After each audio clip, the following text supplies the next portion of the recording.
Hello students, welcome to Phoenix edu channel बेटा। और हम लोग पढ़ रहे हैं cell the unit of life. तो स्टार्ट करेंगे आज प्लाज्मा मेम्ब्रेन का स्ट्रक्चर हम लोगों ने लास्ट वीडियो में देखा बेटा, उसी का आगे का पार्ट कंटिन्यू करेंगे इस वीडियो के अंदर। तो हम लोग फंक्शंस ऑफ प्लाज्मा मेम्ब्रेन समझने वाले हैं बेटा यहाँ पे।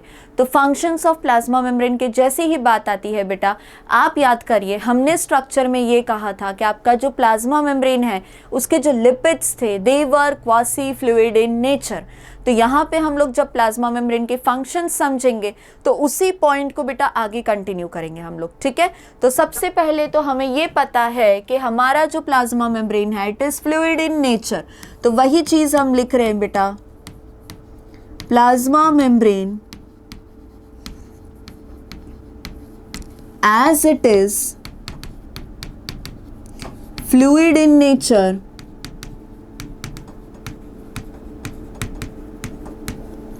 helps in plasma membrane as it is fluid in nature helps in पहला फंक्शन बेटा सेल ग्रोथ। सबसे पहला फंक्शन कौन सा हमारा, सेल ग्रोथ। तो सेल ग्रोथ की जब हम बात करते हैं बेटा, तो जब भी सेल ग्रो करेगा मतलब किसी सेल की साइज इंक्रीज होने वाली है, तो सेल का साइज इंक्रीज करने के लिए उसके प्लाज्मा मेम्ब्रेन को भी एक्सटेंड होना पड़ेगा। एक्सटेंड होने के लिए उसके पास कौन सा नेचर होना चाहिए, fluidity. It should be fluid, it should not be rigid, right. तो फ्लूइड नेचर की वजह से आपका प्लाज्मा मेम्ब्रेन हेल्प कर रहा है इन सेल ग्रोथ। और अगर सेल ग्रोथ हो रहा है तो बट ऑब्वियस है बेटा वो सेल डिवाइड करेगा। तो डिवीजन में जब आपका प्लाज्मा मेम्ब्रेन इनवैजिनेट होता है during binary fission, it is because of the fluid nature of plasma membrane. तो सेल ग्रोथ में भी हेल्प कर रहे हैं, सेल डिवीजन में भी हेल्प कर रहे हैं। साथ साथ में आप सेल वॉल के अंदर पढ़ेंगे बेटा कि दो सेल के बीच में कुछ इंटरसेल्युलर जंक्शंस प्रेजेंट होते हैं, जैसे कि प्लाज्मोडेस्माटा। तो वो दो सेल के बीच में इंटरसेल्युलर जंक्शन के फॉर्मेशन में भी हेल्प करते हैं। तो इंटरसेल्युलर जंक्शन फॉर्मेशन या formation of intercellular junctions is again done with the help of your plasma membrane।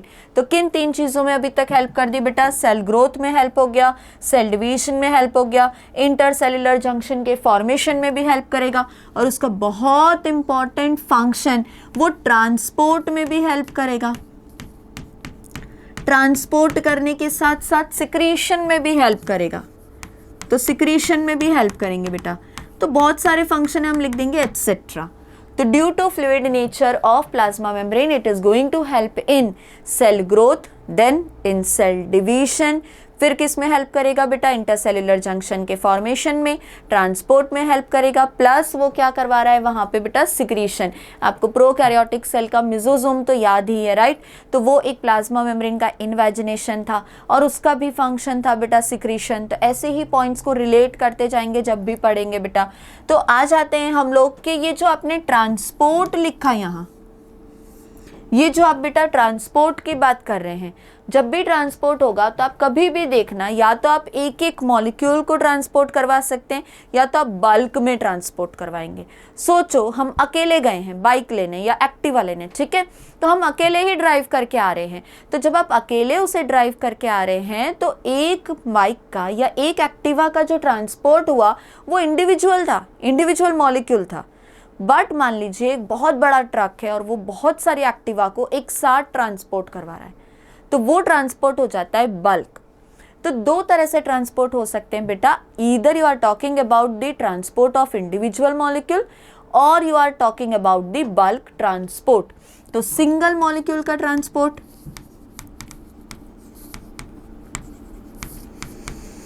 और you are talking about the transport of बहुत सारे मॉलिक्यूल्स, तो आप उसे कह दोगे बल्क ट्रांसपोर्ट। क्या ये पॉइंट क्लियर है बेटा? अब जब भी हम ट्रांसपोर्ट की बात करते हैं बेटा तो हमें याद आना चाहिए ऐसा कुछ डायग्राम, ठीक है। अब समझिए इस डायग्राम को बेटा, ये जो दो वाइट लाइंस यहाँ पे आपको दिख रही हैं ये है हमारा लिपिड बाइलेयर,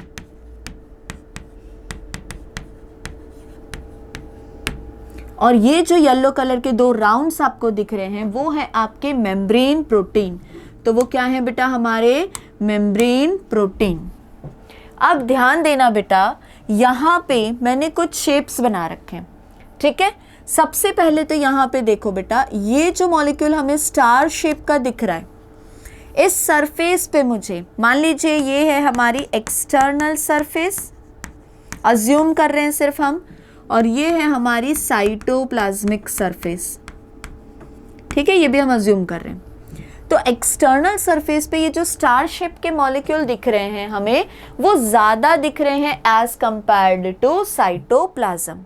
तो आपने मॉलिक्यूल्स के कंसंट्रेशन का एक ग्रेडियंट क्रिएट किया। ग्रेडियंट का मतलब क्या हो गया बेटा, कि कहीं पे उनका कंसंट्रेशन ज़्यादा है और किसी एक सरफेस पे उसका कंसंट्रेशन कम है, ठीक है। तो मतलब आपके एक्सटर्नल सरफेस के पास कंसंट्रेशन कैसा है, हाई, एंड हमारे ये साइटोप्लाज्मिक सरफेस के पास कंसंट्रेशन कैसा है, तो आप कहेंगे लो, ठीक है। दूसरा वाला डायग्राम अभी देखो ही मत बेटा, इसी पे फोकस करो। तो ये जो स्टार शेप के मॉलिक्यूल हैं, ये बाहर हाई हैं और अंदर साइटोप्लाज्म में इनका कंसंट्रेशन बहुत कम है। तो they can move without using energy. मान लीजिए कि ये सारे नॉन पोलर हैं, तो ये क्रॉस करके आपके एक्सटर्नल सरफेस से एंटर कर सकते हैं इनटू साइटोप्लाज्म। तो यहाँ पे if your solute is neutral, if your solute is neutral बेटा, न्यूट्रल मतलब उसके पास कोई चार्ज नहीं है, कोई हाइड्रोफिलिक ग्रुप नहीं है, कोई पोलर ग्रुप नहीं है, तो it can cross your lipid bilayer very easily and it can move from higher concentration to lower concentration without the use of ATP। आपको इसमें ATP यूज करने की कोई ज़रूरत नहीं है, हमने मेंशन ही नहीं किया है। This is your simple diffusion। तो अगर हमारा सल्यूट न्यूट्रल है, हम उसके आगे लिख देते हैं बेटा इट इज न्यूट्रल सल्यूट। तो जैसे ही हमने लिखा बेटा neutral solute, it moves from high concentration to low concentration, इसमें एटीपी का रिक्वायरमेंट नहीं है। This movement is known as simple diffusion. इसे आपने क्या कह दिया बेटा, सिंपल डिफ्यूशन, ठीक है। अभी दूसरा वाला शेप देखिए बेटा, आपको येलो कलर के ये शेप्स दिख रहे हैं जो अगेन एक्सटर्नल सरफेस पे ज़्यादा है और इंटरनल सरफेस साइटोप्लाज्म की साइड कम है। They can again cross from high concentration to lower concentration, but इनके साथ एक दिक्कत हो गई बेटा, इनके पास एक पोलर ग्रुप अटैच्ड है, एक हाइड्रोफिलिक ग्रुप अटैच्ड है, या आप समझिए कोई चार्ज प्रेजेंट है। तो जब भी पोलर फंक्शनल ग्रुप अटैच्ड है, हाइड्रोफिलिक फंक्शनल ग्रुप अटैच है, that molecule can not cross your lipid bilayer easily. क्यों? क्योंकि आपके लिपिड बाइलेयर में बेटा हमें याद है स्ट्रक्चर वहाँ पे प्रेजेंट थे हाइड्रोफोबिक टेल्स। तो जैसे ही वाटर की एंट्री बोलेगी, है ना, वाटर की एंट्री होने वाली है, तो आपके हाइड्रोफोबिक टेल्स तुरंत उन्हें मना कर देंगे, रोक देंगे उन्हें दरवाजे पे। तो फिर अब क्या करें? नाउ हायर कंसंट्रेशन से लोअर कंसंट्रेशन पे मूवमेंट तो पॉसिबल है, एटीपी की रिक्वायरमेंट नहीं है हमें, राइट, बट वहाँ पे लिपिड बाइलेयर उन्हें रिस्ट्रिक्ट कर रहे हैं। तो हमें लेनी है एक फैसिलिटी जिसकी वजह से मूवमेंट हो जाए फ्रॉम हाई टू लो, तो डिफ्यूशन ही होगा, but with the facility of membrane proteins, with the facility of membrane proteins. तो ये मूव तो करेंगे बेटा हायर कंसंट्रेशन से lower concentration along the concentration gradient without the use of ATP, but they will take the facility of your membrane protein। तो जब भी movement हुआ with the help of membrane protein high to low, आपने facility provide करी, तो उसे हम कहेंगे बेटा फैसिलिटेटेड डिफ्यूजन। अब यहाँ पे हमने जितने भी पढ़े, दो पढ़े अभी तक आपने, कौन कौन से बेटा? पहला सिंपल डिफ्यूजन, दूसरा आपने क्या पढ़ा बेटा? Facilitated diffusion. ये प्रोटीन की हेल्प से हो गया, मेम्ब्रेन प्रोटीन की हेल्प से हो रहा है, high to low concentration move कर रहा है, एटीपी की कोई रिक्वायरमेंट नहीं है यहाँ पे। एटीपी रिक्वायर्ड नहीं है मतलब पूरा ट्रांसपोर्ट इज पैसिव। कैसा ट्रांसपोर्ट है ये बेटा? पैसिव। तो यहाँ पे हम लिख देंगे पैसिव ट्रांसपोर्ट। तो ये जो पूरा डायग्राम इस साइड का आप देख रहे हैं बेटा, ये किसके लिए है? पैसिव ट्रांसपोर्ट है। दो पढ़ चुके हो आप, कौन कौन सी? पहला simple diffusion and another one is facilitated diffusion. अब सोचिए बाहर कुछ वाटर मॉलिक्यूल्स भी बैठे हुए हैं बेटा, क्या बैठे हुए हैं? Water molecules. तो वाटर मॉलिक्यूल्स भी तो मूव करना चाहेंगे, तो फिर से आपके वाटर मॉलिक्यूल्स को हाइड्रोफोबिक टेल्स रिस्ट्रिक्ट करेंगे। तो वाटर मॉलिक्यूल्स बेटा मूव तो होंगे, H2O का movement will occur from higher concentration to lower concentration.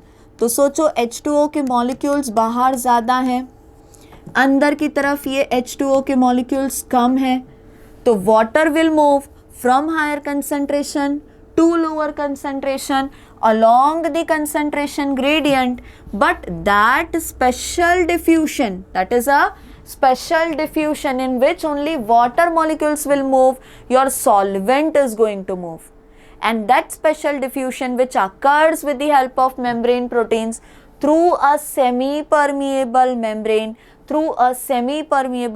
our plasma membrane is selectively permeable, semi-permeable, solvent के मूवमेंट को अलाउ करती है, सल्यूट्स को सिलेक्ट करती हैं, राइट। तो सिलेक्टिवली परमिएबल और सेमी परमिएबल, तो मूवमेंट ऑफ वाटर और movement of solvent through a semi permeable membrane along the concentration gradient is a special type of diffusion which is known as osmosis।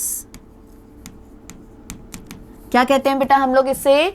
Osmosis. तो आपने 3 study किए बेटा, कौन कौन से 3 आपने पैसिव ट्रांसपोर्ट में पढ़े? Simple diffusion, facilitated diffusion and osmosis. ठीक है, अब समझिए बेटा कि जब भी आपका मूवमेंट हो रहा है फ्रॉम लो टू हाई, अब यहाँ दूसरे वाले डायग्राम पे आ जाओ बेटा, जब भी मूवमेंट हो रहा है फ्रॉम लो टू हाई, तो अब कैसा है? ये लो है कंसंट्रेशन, देखो शेप्स कम है यहाँ, और यहाँ पे हाई है कंसंट्रेशन, बट फिर भी हमें रिक्वायरमेंट है सेल के अंदर, ये सेल का साइटोप्लाज्म है बेटा, ठीक है, और ये हो जाएगा उसका एक्सटर्नल सरफेस। तो एक्सटर्नल सरफेस पे कंसंट्रेशन कम है, आपके साइटोप्लाज्म में कंसंट्रेशन ज्यादा है, बट फिर भी साइटोप्लाज्म को रिक्वायर्ड है वो पर्टिकुलर मॉलिक्यूल, तो वो मूव करवाएंगे उन मॉलिक्यूल्स को from low concentration to high, मतलब आप कंसंट्रेशन ग्रेडियंट के अगेंस्ट मूव कर रहे हैं बेटा, तो हम लोग उसे कहते हैं अगेंस्ट द कंसंट्रेशन ग्रेडियंट। तो movement will occur with the help of your membrane proteins, movement will again occur with the help of your membrane proteins, but it is moving against the concentration gradient from low to high, तो फिर energy required है बेटा, तो यहाँ पे इस movement के लिए ATP is used, और जैसे ही हम कह रहे हैं बेटा ATP is used, that particular movement is active transport, उसे हम लोग क्या कह देंगे बेटा? Active transport. तो इसे हम लोगों ने कह दिया एक्टिव ट्रांसपोर्ट। एक्टिव ट्रांसपोर्ट का बहुत ही खूबसूरत एग्जाम्पल बेटा एनसीईआरटी में मेंशन्ड है, हम हमेशा याद रखेंगे, सोडियम पोटेशियम पंप। कौन सा एग्जाम्पल याद रखना है हमें? Sodium potassium pump. तो पंप वर्ड जब भी आता है बेटा, सोडियम पोटेशियम पंप का एग्जाम्पल आता है, आपको याद रहना चाहिए कि वो है आपका एक्टिव ट्रांसपोर्ट। ठीक है, तो हम लोगों ने बेटा 2 टाइप के ट्रांसपोर्ट यहाँ पे पढ़े, कौन कौन से? Passive transport and active transport. अब समझिए एक और टाइप का ट्रांसपोर्ट आपका प्लाज्मा मेम्ब्रेन करवाते हैं, एक और टाइप का ट्रांसपोर्ट आपके प्लाज्मा मेम्ब्रेन करवाते हैं, जिसे हम लोग कहते हैं बेटा कि अगर कोई भी मॉलिक्यूल सेल के अंदर मूव कर रहा है तो it is endocytosis, and if बाहर मूव कर रहा है तो इट इज एक्सोसाइटोसिस। तो अब फिर से ट्रांसपोर्ट में बेटा अगर कोई भी molecule is moving inside the cell तो it is known as endocytosis, और अगर कोई मॉलिक्यूल सेल के बाहर मूव कर रहे हैं तो इसे हम कहते हैं एक्सोसाइटोसिस। एंडो मतलब इनसाइड द सेल, एंडो का मतलब क्या हो गया? इनसाइड द सेल, और एक्सोसाइटोसिस का मतलब हो गया बेटा आउटसाइड द सेल। ठीक है, तो एंडोसाइटोसिस एंड एक्सोसाइटोसिस। अब समझना बेटा, अगर हम लोग सेल के अंदर मूव कर रहे हैं तो 2 तरह से मूवमेंट हो सकता है। पहला है फैगोसाइटोसिस, आप याद रखो बेटा, लार्ज पार्टिकल्स, जब भी लार्ज पार्टिकल्स मूव कर रहे हैं हम लोग उसे क्या कहते हैं, we call it phagocytosis. Phagocytosis को हम लोग एक और नाम देते हैं बेटा, हम लोग उसे कहते हैं cell eating. Phagocytosis is also known as cell eating. दूसरे टाइप का इनसाइड मूवमेंट इज पिनोसाइटोसिस। तो जब भी आप कह रहे हैं बेटा पिनोसाइटोसिस, पिनोसाइटोसिस में याद रखना particles, small particles with fluid, fluid के साथ इनटेक हो रहा है बेटा। तो फ्लूइड इनटेक है मतलब सेल ड्रिंकिंग, ठीक है। एंड लास्ट में बेटा जहां पे आप एक्सोसाइटोसिस कर रहे हैं, आप सेल के बाहर चीजों को फेंक रहे हैं, that process is known as ephagy और you can call it cell vomiting. तो ये हो गया बेटा आपका एंडोसाइटोसिस एंड एक्सोसाइटोसिस। एक्सोसाइटोसिस को आपने कह दिया बेटा ephagy, outside the cell all the material is thrown out. Cell vomiting कह दिया आपने। एंडोसाइटोसिस, इनसाइड द सेल चीजें जा रही हैं। फेगोसाइटोसिस का हमने, और पिनोसाइटोसिस। फेगोसाइटोसिस में लार्ज पार्टिकल्स थे, सेल खाना खा रहा था, सेल वाज ईटिंग। पिनोसाइटोसिस में स्मॉल पार्टिकल्स हैं अलोंग विद फ्लूइड, तो आप उससे क्या कहेंगे, सेल ड्रिंकिंग। तो इस वीडियो में बेटा हम लोगों ने क्या देखा, only functions of plasma membrane. तो आप एक बार, ये बहुत ही इंपॉर्टेंट टॉपिक है बेटा, structure of plasma membrane and functions of plasma membrane, इन दोनों को कंप्लीट करके अच्छे से लर्न करिए। Maximum questions are asked from this topic. Thank you.